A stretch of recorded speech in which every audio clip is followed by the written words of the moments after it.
지난 10주 동안 우리는 소아시아 7교회를 향한 주님의 말씀을 살펴보았고, 이제 오늘의 마지막입니다.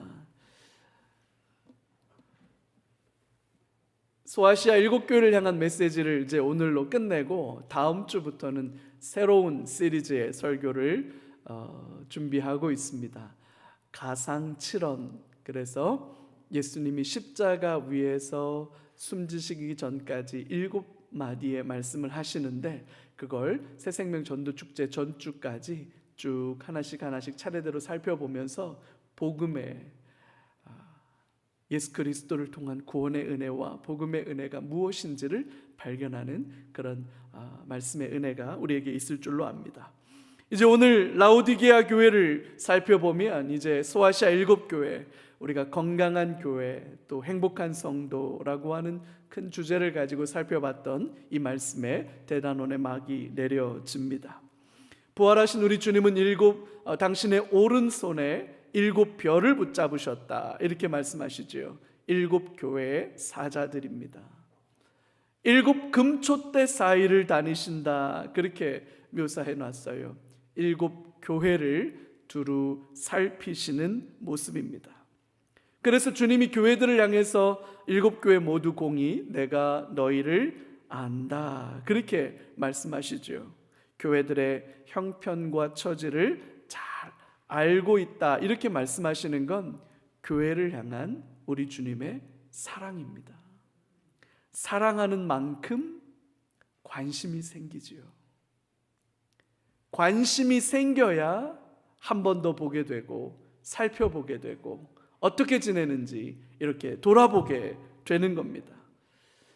계속해서 교회들을 향하여 내가 너희를 안다 라고 말씀하시는 주님의 이 말씀 속에 얼마나 교회를 사랑하고 계시는지, 그리고 교회를 얼마나 귀하게 여기고 계시는지 잘 알 수 있습니다.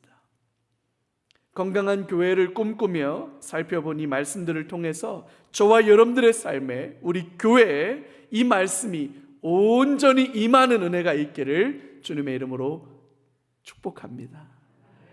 우리 교회가 그렇게 건강한 교회로 세워지고, 우리 성도님들이 말씀 안에 있는 부요함과 그 아름다움을 누려갈 수 있는 참된 행복이 있기를 주님의 이름으로 축복합니다. 오늘은 라오디게아 교회를 향한 말씀인데요, 라오디게아 교회를 향해서는 안타까운 책망으로 시작합니다. 15절 말씀인데 같이 한번 읽어볼까요? 15절. 내가 내 행위를 아노니 내가 차지도 아니하고 뜨겁지도 아니하도다. 내가 차든지 뜨겁든지 하기를 원하노라. 라오디게아 교회를 향해서 차지도 않고 뜨겁지도 않다라고 말씀하시면서 차든지 뜨겁든지 양당간에 분명히 해라, 이렇게 주님 말씀하시는 거죠. 차든지 뜨겁든지 분명히 해라 라고 하는 이 말씀이 두 개의 선택지가 있으니 둘 중에 하나를 알아서 고르시오 라고 하는 말씀으로 읽으면 안 되는 겁니다. 짜장면 먹을래? 짬뽕 먹을래? 그냥 취향 따라 입맛 따라 둘 중에 아무거 골라 먹어, 그런 얘기 아니죠. 탕수육 여러분 소스에 찍어 먹어야 됩니까? 부어 먹어야 됩니까? 취향대로 하시오, 그 얘기가 아닌 거예요. 차든지 뜨겁든지 하라 라고 하는 주님의 이 도전은 주님을 향한 분명한 신앙의 열정으로 다시 뜨거워져야 된다, 그렇게 도전하는 말씀입니다. 신앙인다운, 믿는 자다운, 성도다운 모습을 분명하게 보여라. 술에 물 탄 듯, 물에 술 탄 듯 이도저도 아닌 모습으로 그렇게 간첩처럼 살지 말고 성도답게 살아야 한다. 그리스도인답게 살아야 한다. 예수를 믿는 자답게 살아야 한다. 그렇게 촉구하고 있는 말씀이라고 우리가 들어야겠죠. 라오디게아라고 하는 도시는 소아시아 내륙의 가장 대표적인 도시 중에 하나입니다. 우리가 세계사 시간에, 역사 시간에 배웠던 비단길, 실크로드라고 하죠. 그게 이 중국에서부터 시작해가지고 중앙아시아를 거쳐서 어디에 가서 끝이 나냐면 저 터키에 가서 끝이 나는 거거든요. 그 주요 교역로 상에 위치한 도시가 라오디게아였어요. 그 비단길 거의 끝 지점에 마지막 경유지와 같은 곳이 이 라오디게아였기 때문에 라오디게아에는 물자가 풍부했습니다. 뿐만 아니라 물건을 많이 무역하니까 그 사람들의 돈을 취급해주는, 그래서 금융업이 발달한 도시였다. 동서교역로상에 있었던 도시였기 때문에 물자도 풍부하고 금융업이 발달해서 부자들도 있고, 그러다 보니까 주요 관청도 여기에 자리를 하고 있어서 고위 관료들과 높은 지위의 귀족들이 살던 그런 동네였다고 해요. 모자란 게 별로 없는 도시였는데 얼마나 이 라오디게아가 부자 동네였냐면 AD 17년경에 지진이 나서 거의 이 라오디게아 도시 전체가 다 폐허가 됐는데요, 주변에 있는 도시들이 아이고 십시일반 도와서 라오디게아를 다시 재건해야지 라고 말할 때 라오디게아는 그럴 필요 없습니다. 우리 도와주지 않아도 됩니다. 우리 충분히 우리가 가진 힘만으로 재건할 수 있습니다 라고 말해서 주변 도시의 도움 없이 라오디게아가 가지고 있는 물자와 돈만으로 도시를 다시 재건해낼 수 있을 만큼 그런 부자 동네였어요. 뭐 하나 부족한 게 없었던 이 도시에 딱 하나 부족한 게 있었습니다. 그게 뭐냐면 물이었어요. 물. 이 도시에 물이 없어요. 아주 치명적인 약점이지요. 그래서 외부에서부터 물을 가지고 올 수밖에 없는데 투 채널로 물을 끌어왔습니다. 하나는 히에라볼리라고 하는 도시, 한 10km 정도 떨어진 정도의 도시고요, 거기에서부터 물을 끌어왔고, 또 하나는 골로새, 우리 골로새서 하는 그 바울이 보낸 편지, 그 골로새 맞습니다. 그 골로새가 한 16km 정도 떨어져 있는데 거기에서부터 수로를 만들어서 물을 끌어왔어요. 히에라볼리라고 하는 것은 지금 오늘날은 히에라폴리스라고 하는 도시인데, 이 히에라볼리라고 하는 곳은요, 여러분, 예나 지금이나 온천으로 유명해요. 지금도 터키 여행 가려고 하는 사람들 터키 여행 자료를 보면 1번, 2번, 3번 안에 터키를 소개하는 대표 관광지 중에 하나가 이 히에라폴리스예요. 얼마나 유명한 온천 관광지인지 몰라요. 근데 거기에서부터 수로를 만들어 가지고 물을 끌어오는데, 거기에서 이렇게 팔팔 끓는 온천물이 한 10km 수로를 따라오는 동안 식어요. 죄에 식어서 라오디게아에 도착할 때쯤 되면 이 물이 미지근한 물이 되는 겁니다. 반면에 이 골로새에서 솟아나는 물은, 여기는 지하에서 솟아나는 샘물이기 때문에 골로새 물은 시원한 물이에요. 차가운 물이지요. 근데 이 골로새에서 여기까지 오는데 한 16km를 수로를 따라 오다 보니까 이 시원한 물이 그만 데펴지는 거예요. 그래서 라오디게아에 오면 이 물도 마찬가지로 어떻게 되느냐? 미지근한 물이 되는 거예요. 히에라폴리스에서 오는 물도 미지근하고, 이 골로새에서 오는 물도 미지근하고, 냉장고에 넣어서 시원하게 먹을 수 있는 물이 아니기 때문에 이 라오디게아 사람들이 아쉬운 불만이 뭐냐? 물이 너무 미적지근해. 이게 라오디게아 사람들의 한결같은 불만이었던 거예요. 그래서 오늘 라오디게아 사람들이 가지고 있는 그 불만을 잘 알고 계신 우리 주님께서 16절에 보니까 뭐라고 말하느냐? 내가 이같이 미지근하여 뜨겁지도 아니하고 차지도 아니하니 내 입에서 너를 토하여 내리라.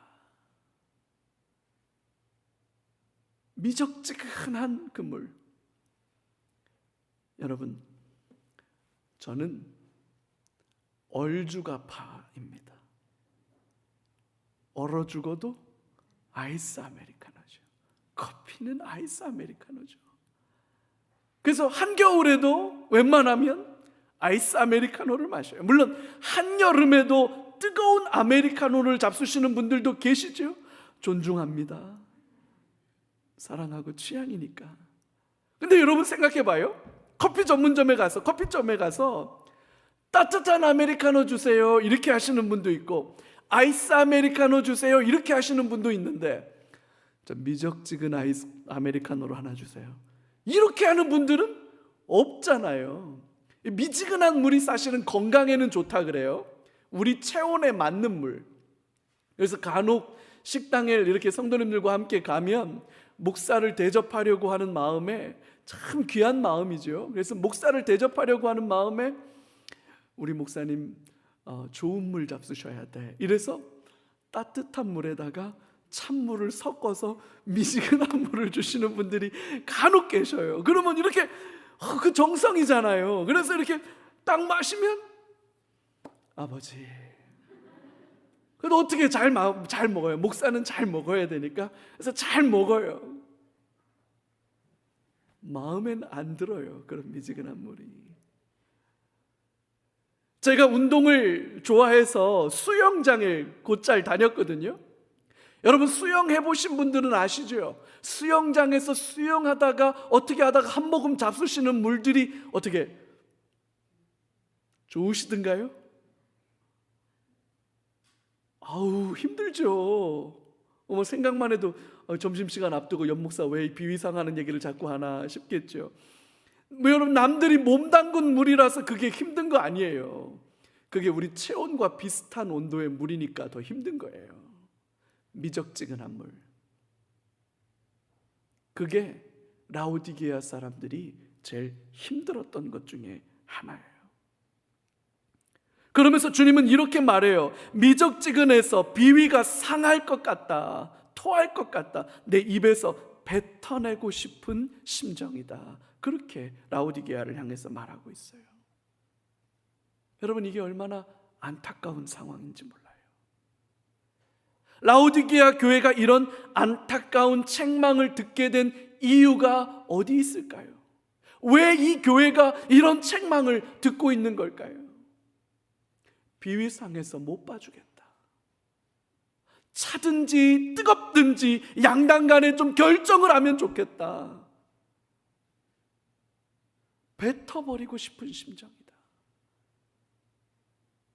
주님이 라오디게아 교회를 이렇게 말씀하신다면, 여러분 라오디게아 교회는 사실 굉장히 모욕적인 책망을 듣는 거예요. 굉장히 안타까운 책망을 듣는 거죠. 어쩌다 이런 책망을 듣게 되었을까? 아니 어쩌면 여러분 우리가 질문해야 될 것은 이게 아닐까 몰라요. 혹시 이런 책망을 저와 여러분들은 안 들어도 됩니까? 우리 교회는 주님이 라오디게아 교회를 향한 이 책망의 안타까운 말씀을 우리 교회는 안 들어도 됩니까? 혹시 우리도 들어야 될 우리의 모습은 아닐지 한번 찬찬히 살펴보면 좋을 것 같아요.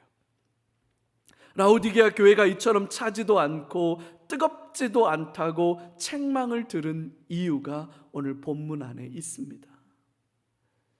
우리가 먼저 살펴본 사대교회가 살았다 하는 이름은 가졌으나, 살았다 하는 평판과 명성은 가졌으나 실상은 어떤 사람들이었다고요?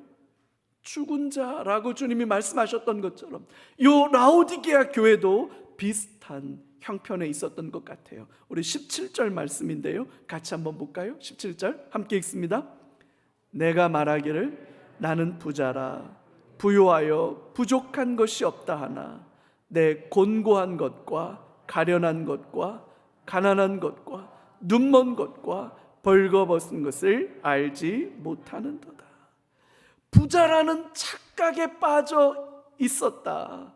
그러나 실상은 가난한 자고 눈먼 자고 벌거벗은 자고 가련하여서 봐줄 수 없는 상태에 있었는데, 자기들은 부자라고 하는 착각 속에, 부족한 게 없다라고 하는 착각 속에 있었다는 거예요.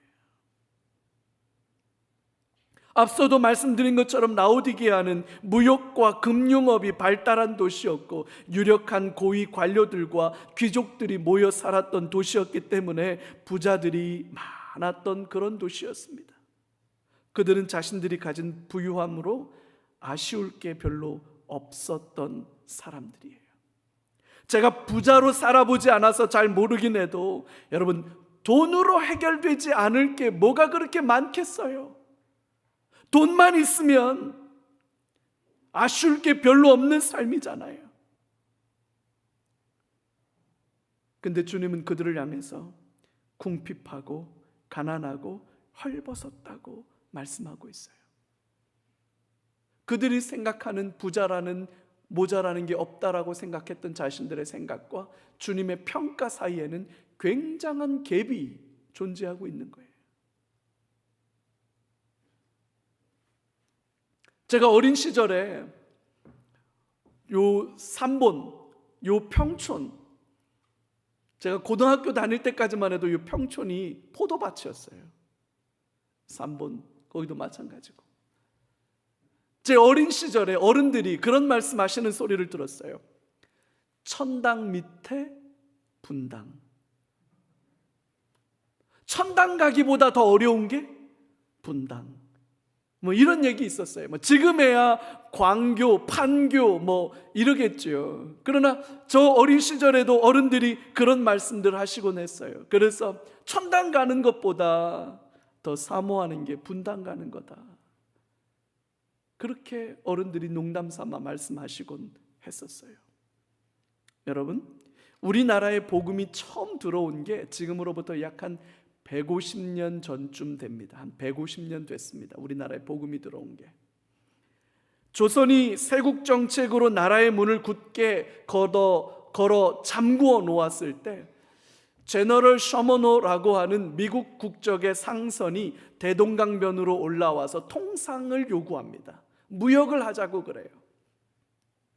흥선은 쇄국 정책을 펴고 있었기 때문에 택도 없는 소리 하지 말라고, 돌아가라고 그러는데 이 셔머노가 자꾸만 깔쪽깔쪽하면서 개항하라고 그렇게 요구하자 이 평양 감사가 박규식이라고 하는 사람이었는데 그냥 이 평양 관찰사가 그 배를 불태워 버립니다. 그래서 제너럴 셔머노가 불타요. 그 배에 타고 있던 청년 중에 하나가 저메인 토머스라고 하는 선교사인데 이 사람이 이 자기 배가 불타니까 이 대동강변을 헤엄쳐가지고 강가까지 헤엄쳐 나왔다가 관군에게 붙잡혀서 그 모래톱 위에서 참수됩니다. 참수되기 직전에 이 토마스 선교사가 내가 이렇게 죽는 건 괜찮은데 내가 여러분들에게 나누고 싶은 것이 있으니까 이 책을 한번 좀 읽어보시오 라고 말하면서 자기가 가지고 있었던 번역된 한문 성경, 그 한문 성경을 던져줘요. 그리고 그 자리에서 이 토마스 선교사는 목이 잘려서 죽습니다. 그 형을 집행했던 관리가 그 토마스 선교사가 던져준 성경을 들고 집에 가지고 와요.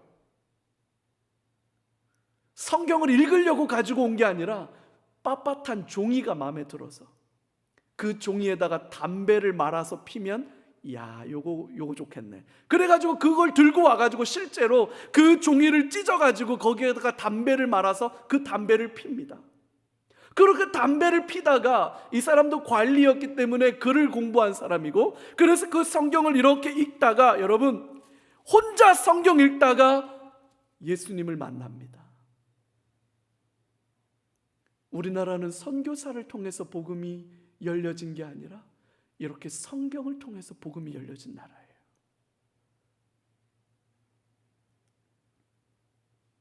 그렇게 복음이 이 땅에 들어오고 일본의 지배를 받던 그 식민지 지배 어목한 시절에 초대교회가 자리를 잡아갑니다.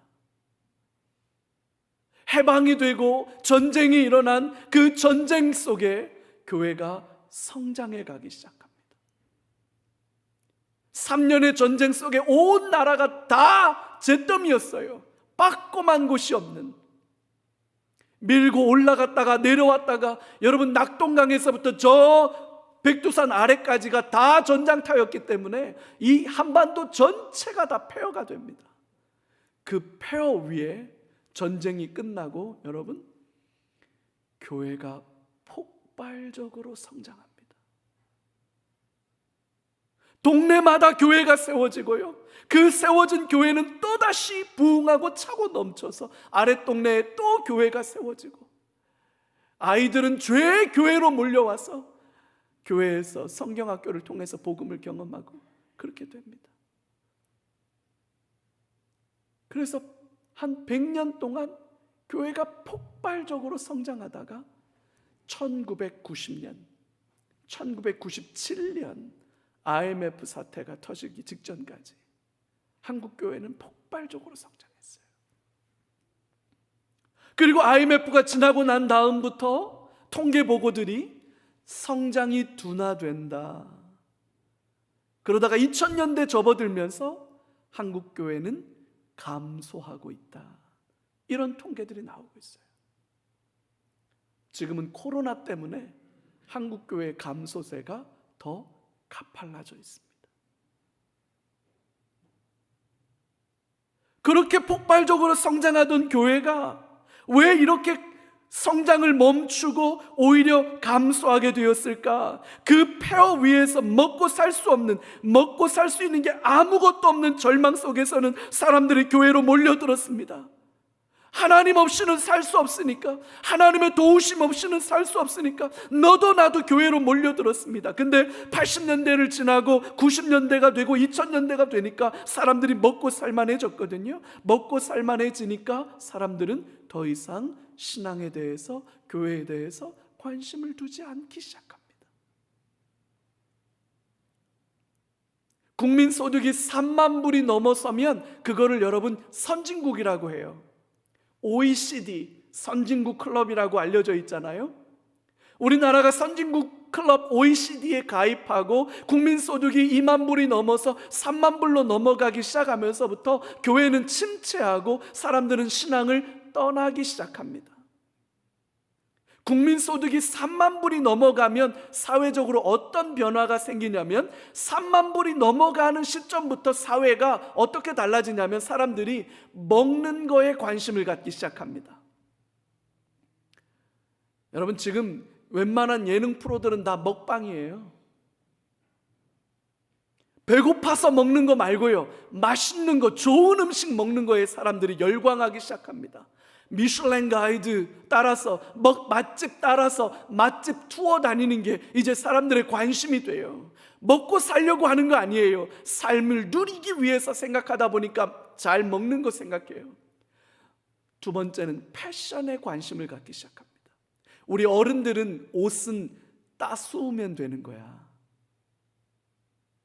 지금 젊은 애들한테 따스우면 되지, 이런 말 하면 큰일 납니다.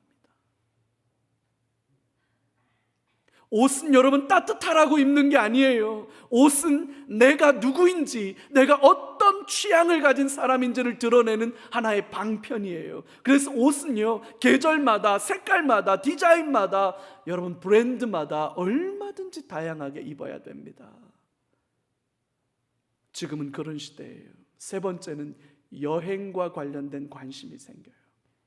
이제 먹고 살만 하니까 사람들이 다 뭐에 관심을 두느냐? 여행 가고 싶어요. 여러분, 비행기 타고 외국에서 입국한 사람들의 격리를 면제시켜 주었거든요. 이제 격리되지 않아도 된다고. 그러니까 여러분, 그 발표가 나고 난 다음에 무슨 보도가 나왔냐면, 비행기 예약률이 8배가 뛰었다고 그래요. 그게 있고 난 다음부터. 사람들은 막 너도 나도 여행 다니는 게 최고의 관심이에요. 좋은 관광지, 좋은 여행지에 가서 좋은 거 보고 멋진 거 보고 오는 게 제일 큰 관심이 되고 있죠. 먹는 거에 관심 두고, 패션에 관심 두고, 여행하는 거에 관심 두는, 먹고 살만해지면 사람들이 이제는 신앙에 대해서는 별로 관심을 갖지 않아요. 먹고 살만해진 사람들은 더 이상 간절함도 없고 절박함도 없고 신앙을 지켜갈 치열함을 잃어버립니다. 성경은 이렇게 말해요. 가난한 자는 복이 있나니 천국이 저희들의 것이다. 의에 줄이고 목마른 자는 복이 있나니 하나님이 그들의 먹이시고 입혀주실 거다. 사슴이 시냇물을 찾음과 같은 간절함으로 내 영혼이 주를 찾기에 갈급하나이다. 파수꾼이 새벽을 기다림과 같이 내가 깨어 경성하며 하나님이 이제야 저제야 오실지 내가 살피나이다. 여러분, 이게 성경이에요. 그러나 여러분, 요즘 사람들은 현실의 풍요와 즐거움으로 충분하다고 생각합니다. 평생 써도 모자라지 않을 부유함으로 죽어서 천국 가는 건 모르겠고 지금 이 땅에서 현세적으로 천국보다 더 나은 즐거움을 누릴 수 있다고 생각하는 것이지요. 그래서 여기에서 누리는 거, 여기에서 만족을 경험하는 거, 여기에서 즐거운 거에 내 마음과 생각이 다 기우니까 그런 사람들의 마음에 십자가가 담기겠습니까?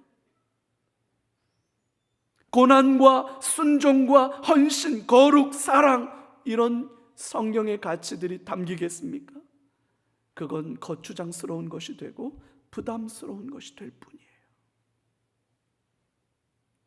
주님은 부유한 자들이라고 생각하는 라오디게아 성도들의 실체를 폭로합니다. 그들은 실제로는 곤고한 자들이고 가련한 자들이며 가난하고 눈멀고 헐벗은 사람들이라고 주님 말씀하시는데, 여러분, 이게 이미 1000년도 전에 아모스를 통해서 이미 이스라엘 백성들에게 예언됐던 말씀이에요. 아모스 8장 11절에 이렇게 되어 있습니다. 주 여호와의 말씀이니라. 보라, 날이 이를지라 내가 기근을 땅에 보내리니 양식이 없어 주림이 아니며 물이 없어 가람이 아니요 여호와의 말씀을 듣지 못한 기갈이라. 여러분, 음식은 맛있게 먹고 물도 잘 먹어요. 아쉬울 게 없어요. 모자랄 게 없어요. 모든 게 다 풍족해요. 근데 하나님은 뭐라고 말씀합니까? 기근이 임할 것이다. 그 기근은 어떤 기근이에요? 하나님의 말씀을 듣지 못한 기근이다. 하나님을 알지 못하는 가난함이고 굶주림이다. 그렇게 말하는 거죠. 여러분, 육신의 풍요로움과 안락함이 전부가 아니라고 주님은 말씀하십니다. 없는 사람들의 자기 합리화가 아니에요.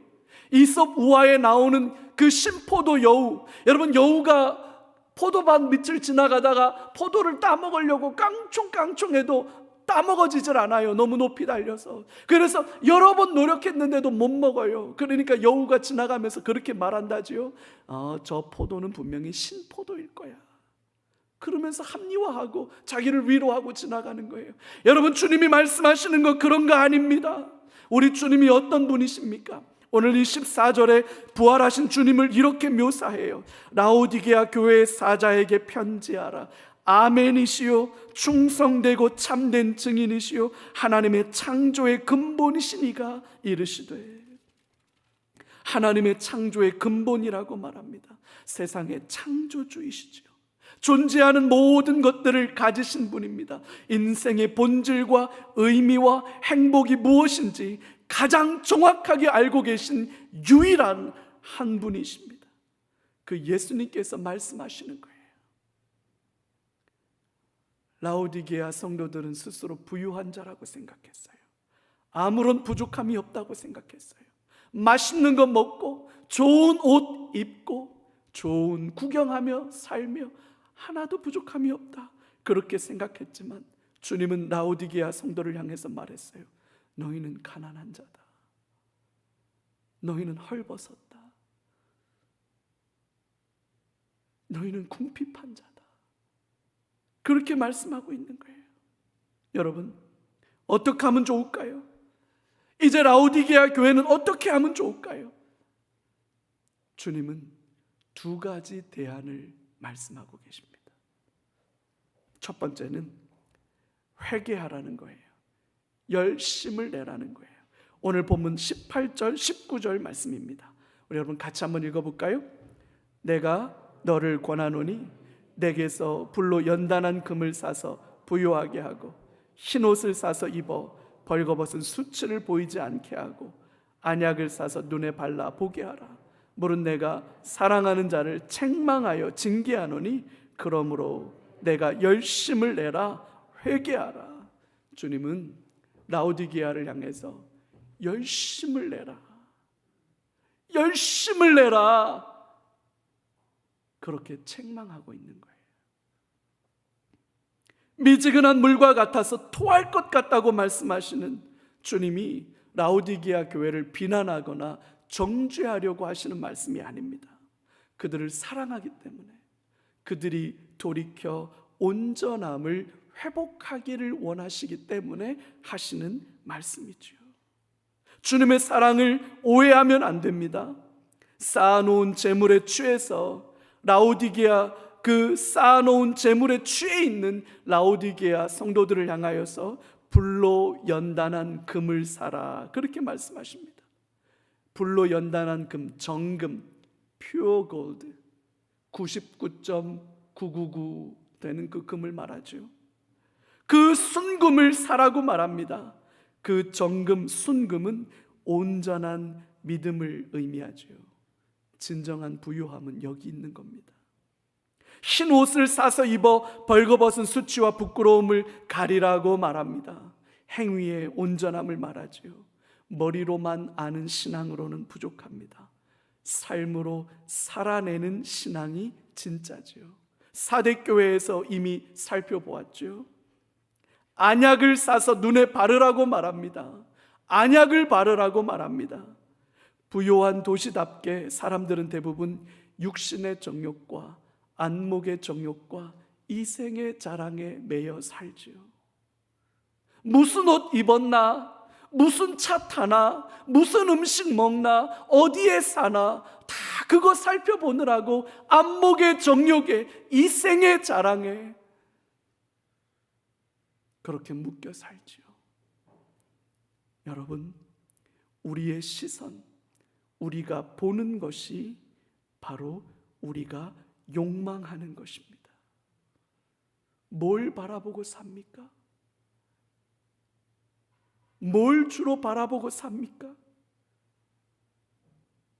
내가 바라보는 그것이 여러분, 내가 사모하는 거예요.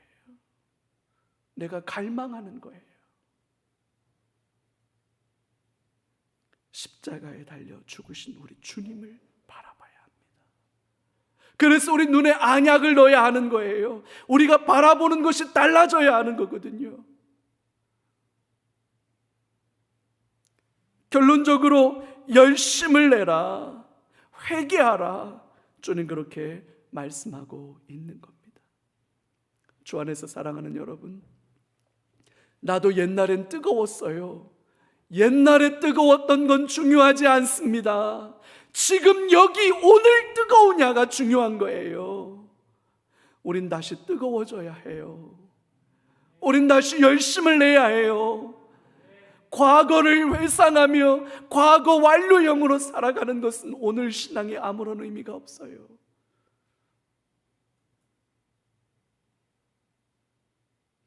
두 번째로 어떤 해결책을 라오디게아에게 주셨냐면 20절 말씀이에요. 같이 한번 읽어볼까요? 볼지어다 내가 문 밖에 서서 두드리노니 누구든지 내 음성을 듣고 그에게로 들어가 그와 더불어 먹고 그는 나와 더불어 먹으리라. 우리가 너무나도 잘 알고 있는 말씀이지요. 문 밖에 서서 문을 두드리시는 예수님. 여러분, 우리가 너무나도 잘 알고 있는 그림도 있지요. 이 그림, 이 짧은 문장 안에 너무나도 중요한 영적 진리가 담겨 있어요. 여러분, 신약 성경을 기록한 헬라어, 그리스 말은 시간의 경과를 표현하는 데 있어서 굉장히 정교한 언어입니다. 이 본문 안에 문 밖에 서서 문을 두드린다라고 하는 이 문장이 굉장히 아주 독특한 시간을 나타내는 표현인데, 문 밖에 서서라고 말하는 이 서서라고 하는 단어는 완료형으로 되어 있고, 문을 두드린다 할 때 이 두드린다라는 단어는 현재형으로 되어 있어요. 이게 무슨 얘기냐면, 예수님은 이미 와 계신다, 벌써부터 와 계신다라는 의미고, 예수님이 문을 두드리는데 계속해서 두드리고 계신다라는 뜻을 가지고 있는 거예요. 예수님은 이미 우리의 문 앞에 와 계십니다. 벌써부터 문을 두드리고 계십니다. 많은 경우에 성도들이 이런 말 하죠. 나도 예수님 만나보고 싶고, 예수님 믿고 싶고, 예수님 더 알고 싶은데 예수님이 나를 안 만나주세요. 이렇게 말씀하시는 분들이 더러 계신데, 여러분, 예수님이 나를 안 만나주시는 게 아니라 내가 문을 열어드리지 않은 거예요. 벌써부터 오셔서 문 밖에 서서 우리의 마음의 문을 두드리고 계신다라고 하는 이 사실은, 여러분, 오늘 본문 안에서 객관적 사실, 팩트입니다. 내 문을 두드리시는지 아니면 안 두드리시는지 나는 잘 모르겠다, 여러분, 고민할 이유가 없습니다. 주님은 이미 와서 우리의 문을 두드리고 계시는 거예요. 누구라도 문을 열면 됩니다. 매번 문을 열 필요도 없어요. 한 번만 열면 됩니다. 그러면 예수님이 우리 마음 안으로 들어오십니다. 우리 안으로 들어오십니다. 그래서 우리와 더불어 먹고 우리는 예수님과 더불어 먹게 됩니다. 한 식탁 안에서 함께 앉아서 같이 먹게 된다라는 말이죠. 여러분, 우리말로 가족을 식구라 합니다. 식구, 먹을 식, 입구, 같이 앉아서 같이 먹는 게 가족입니다. 예수님과 함께 먹으면, 예수님과 함께 마시면 예수님과 우리가 뭐가 되는 거예요? 가족이 되는 거예요. 예수님과 우리가 이제 가족이 되는 거예요. 그래서 예수님과 먹고 마시며 잔치를 벌이는 겁니다. 즐거움이지요. 행복입니다. 진정한 부유함이고, 여러분, 이게 바로 낙원입니다. 우리 주님은 라오디게아 교회를 너무나 사랑하십니다. 너무나 사랑하시기 때문에 그들의 미적지근함을 안타까워하시는 거예요. 토할 것 같다. 야, 비위가 상해서 내가 뱉어버릴 것 같다 라고 말씀하시는 것은 그들을 모욕하고 그들을 비난하기 위해서 하시는 말씀이 아니라, 다시금 열정을 가져라, 다시금 뜨거워져라, 다시금 온전한 성도로 일어서라고 얘기하시는 거예요. 현실의 풍요와 즐거움의 마음을 빼앗기고 시선을 빼앗긴 오늘날 우리 교회들의 적나라한 자화상은 아닌지 모르겠어요. 주 안에서 살아가는 성도 여러분, 우리는 다시 뜨거워져야 합니다. 우리는 다시 열심을 내야 합니다. 우리는 돌이켜 회개해야 합니다. 불로 연단한 금을 사야 합니다. 흰 옷을 입어야 합니다. 안약을 싸서 눈에 발라야 합니다. 우리 주님은 이미 문 밖에 와서 계십니다. 오래전부터 문을 두드리고 계시고 지금도 두드리고 계십니다. 문을 열어야 합니다. 주님을 맞아들여야 합니다. 주님과 함께 먹고 마시는 가족이 되는 것입니다. 여러분, 이것이 바로 우리 주님이 원하시는 교회입니다. 건강한 교회입니다. 행복한 성도입니다. 우리 교회가, 저와 여러분들 안에 이 은혜가 있기를 주님의 이름으로 축복합니다. 여러분, 먹고 살만합니다. 우리 배는 부르고 등은 따숩고 우리가 입고 걸친 옷은 나름 맵시가 있습니다. 그래서 우리의 마음은 이 땅의 것들에 기울고 이 땅의 것들에 집착하고 이 땅의 것들의 마음을 빼앗기기 십상입니다. 그래서 우리의 신앙은 미적지근해서 뜨겁지도 않고 차갑지도 않은 그런 상태로 흘러가기 십상입니다. 아닙니다, 여러분. 아닙니다, 여러분. 우리의 시선은 예수의 십자가에 가 있어야 합니다. 예수의 고난에 있어야 합니다. 예수의 섬김과 예수의 헌신에 우리의 마음이 있어야 합니다. 그래야 우리는 뜨거워지는 겁니다. 그래야 우리는 열심을 갖게 되는 겁니다. 그런 교회가 되기를, 그런 저와 여러분들이 되기를 주님의 이름으로 축복합니다. 우리 시간 같이 한번 기도하죠.